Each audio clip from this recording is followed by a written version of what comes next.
Finding the right car buyer shouldn't depend on luck. It should be powered by data. Experian Automotive gives dealerships accurate, actionable data insights into their prospects and customers so you can reach the right consumer with the right message at exactly the right moment. Smarter targeting, stronger engagement, more sales. Better marketing starts here. Visit ExperianAutomotive.com for more information. Welcome to Daily Drive for Monday, March 23rd, 2026. I'm Kellen Walker in Las Vegas. Today on the show, Volkswagen doubles down on capacity cuts despite an order backlog. ZF could sell off more assets as debt weighs down the German supplier. And Jaguar's design chief, Jerry McGovern, makes his exit official. Plus, Nvidia's Kani talks about how automakers can build custom tech stacks using the chip giant's tools. Now we go to a customer and we say, do you need help building your version of this? And we'll help them any way they want. Let's run through all the news you need to know to keep up in the auto industry. Volkswagen's restructuring isn't slowing down, even as orders pile up. CEO Oliver Blume told German newspaper Bild am Sonntag that VW will keep scrutinizing factory capacity worldwide, whether in Europe or China, to avoid overcapacity. The automaker is cutting about 50,000 jobs in Germany by 2030, citing high labor and energy costs, plus heavy regulation. Bloom says Germany should take notes from China's disciplined, systematic 5-year planning approach. VW expects operating returns as low as 4% this year as tariffs and EV spending squeeze margins. Staying in Germany, ZF is looking to shed more assets as it wrestles with over $11 billion in debt. The supplier just spun off its wind power division and says it's exploring strategic options for the business. That's on top of selling its driver assistance unit to Samsung's Harman for $1.7 billion last December. ZF is also cutting up to 14,000 jobs in Germany by 2028. It took a $1.8 billion hit last year after scaling back EV projects when demand didn't materialize as expected. And Jaguar Land Rover's design chief, Jerry McGovern, is officially stepping down at the end of March to start his own creative consultancy. JLR's statement draws a line under a period of uncertainty, during which the automaker declined to clarify McGovern's employment status after reports in January said he had been dismissed. McGovern's been overseeing design for both brands since 2020, and before that, he was Land Rover's design chief starting in 2006. He's the guy behind the modern Range Rover Defender and models like the Evoque. His exit comes before Jaguar unveils its first new all-electric sedan later this year. Part of that controversial rebrand he led that kicked off with the Type 00 concept back in 2024. And those are today's headlines. You can find more details on all those stories at autonews.com. Our own Urvash Kakaria has been covering Mercedes-Benz's ambitious product push, which includes a pair of electric AMG crossovers and a 4-door G-Wagon convertible coming to the U.S. He joins me now to talk about the thought process behind the plan. Urvash, welcome back to Daily Drive. Hi, Kel. Good to be here. Great to have you, Urvash. Why is Mercedes betting on battery electric models while many other brands retreat from the segment? Sure. So the scoop last week was about these 3 high-performance electric AMG models that Mercedes is going to bring in the next year or two. Obviously, these products were developed several years ago before the whole market for EVs started crumbling. So I guess Mercedes, cannot stop production or product development mid-cycle. They needed to push this out. But in the future, Mercedes has changed its EV strategy. They were initially going to go EV only, build a lineup of all electric vehicles like they had with the EQs. But now they've changed their strategy. They've adopted a tactic from their rival BMW, where future models like the E-Class, the C-Class, GLS, GLE, they will be offered essentially in a hybrid, ICE, and battery electric powertrains. The designs will be similar, so the top of the cars will be similar. However, the powertrains will change. So they're taking a more diversified powertrain strategy and essentially giving the customer the choice of powertrain that they wish. So, beyond these new AMG models, how does Mercedes plan to reach its goal of 400,000 annual US sales? Yeah, so Mercedes has this ambitious goal of 400,000 by the end of the decade. And the executives have been clear that this is more of a North Star rather than a firm goal. But in the near term, this year, they want to basically increase sales about 7%. This is retail sales, and that would be about 325,000 passenger vehicles, so not vans. And this is not fleet. And the way they want to do it is by reducing the number of dealer programs, reducing the number of trims, so it's less complicated for the customer when it comes to choosing what variation of a particular model that they want. They're also going to get more tactical with their marketing. And the marketing is going to now focus on affordability. So one of the challenges Mercedes has had is until recently, they've had this focus on the top end, the AMGs, the Maybachs. They've been pushing those kinds of vehicles because they had the highest margin. This was coming out of the pandemic when everybody was willing to pay more prices. So Mercedes said, you know what, let's go for let's try and sell the most expensive cars and maximize our bang for the buck. But of course, as we moved away from the pandemic, the competition has increased. They've realized that they've been giving up a lot of sales to BMW and Lexus in their core lineup, their more affordable lineup, which is like the GLE, the C-Class, the GLS to some extent, the E-Class. So now they want to focus on those models, and they want to do it by basically advertising better deals, better lease payments.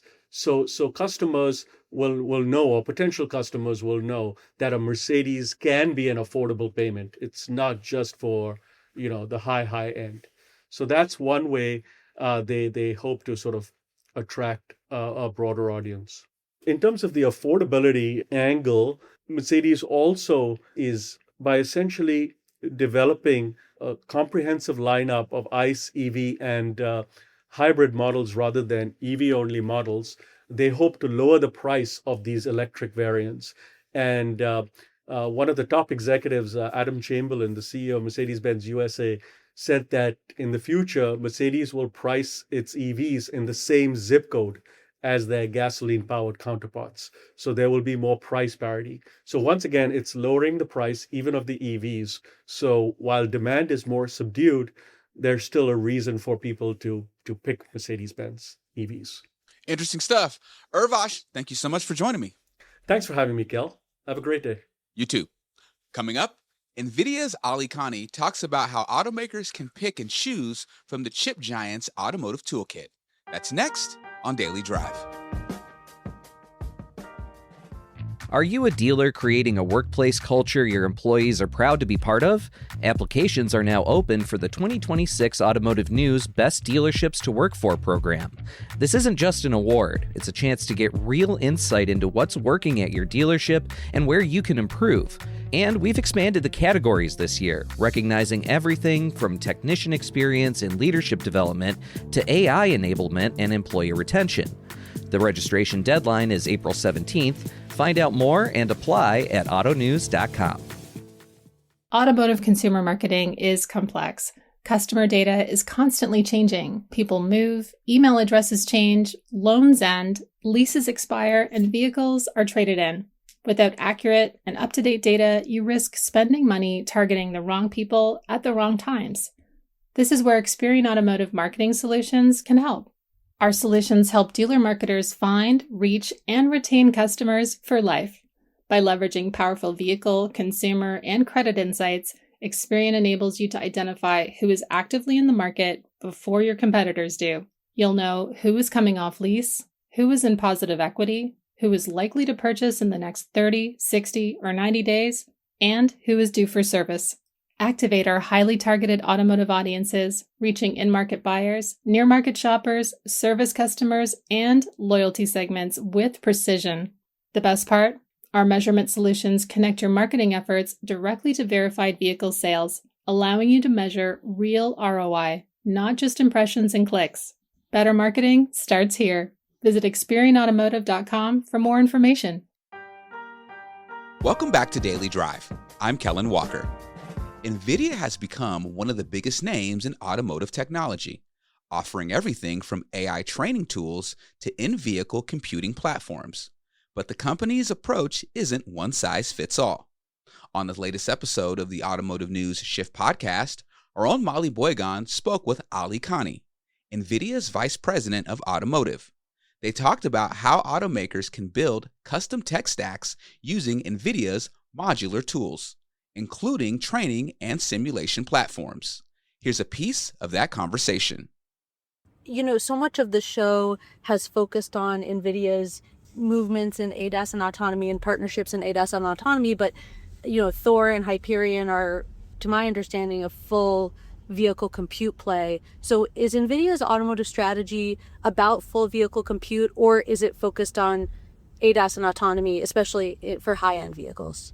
It's a little bit different. Like, our strategy is consistent in automotive as other markets. We're trying to build the reinforced data loop from car to cloud, and that spans three computers: the training computer, the simulation computer, and the in-car computer. So we're trying to build the most efficient loop across those three computers, and we're helping our partners. And we built this stack to be modular, so they can pick and choose what parts of that full stack they want our help to develop. But what you're driving in today is a reference of how Nvidia has built the entire stack: the platform layer, the chip, the sensors, the operating system, the models that run on this car, the application of parking, active safety, and driving. You're experiencing it. This is really good for a passenger car, right? And we trained the models and we simulated the models. And then the point is now we go to a customer and we say, do you need help building your version of this? And we'll help them any way they want across that three computer challenge. And the point of it is building this needs those three computers. That's what we do.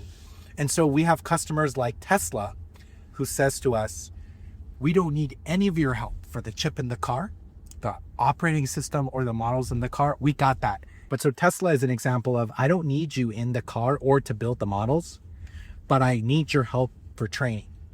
And it turns out that you can use us just there, and Tesla is still our biggest customer in automotive.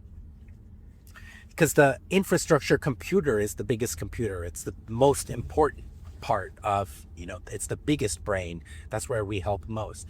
But then here is a case, a reference partner who obviously is asking us to do the full, like all three computers and full stack. Okay. And that's okay. And then last week there was an announcement that Wave is working with Nissan to do robo-taxis in Japan. And they're also doing it in London, right? Wave is a customer that builds the AV software themselves, but they develop on our chip in the car. That car is a Hyperion 10 car. So they're getting our chips in the car. They're building the AV software. They're training on our GPUs in the cloud, and they're using parts of our Omniverse synthetic data generation platform to test their software. So it's a three computer customer, though they didn't take the full stack. They took the portions of that end-to-end pipeline that made sense for them, and they augmented. And that's what's unique. There's no company that does that, right? There was another announcement that Zeus is working with Uber on robotaxis. They're using us in the car, and they're training their models in the cloud with us. So they're work with us on two of the computers. Right. And so you're kind of seeing just recent news of different kinds of companies. Waymo is another one. They use us in the car, and of course they use our models to train. Yeah, and for those companies that are using the models in the car, I wanted to talk to you a little bit about power drop, because that's been coming up in my conversations with industry analysts. So, the GPU-based system is so powerful for level 4 plus autonomy and beyond, but it's very compute intensive. And I wonder if you can explain how you're sort of rationalizing the power draw gap between a GPU-based SoC and purpose-built ADAS chips from other suppliers. Like how do you sort of defend the additional power draw? Yeah, I mean, it's like, I think what we're finding is when you're doing something like level 4, the most important thing is the safety of the car. You're trying to optimize for experience.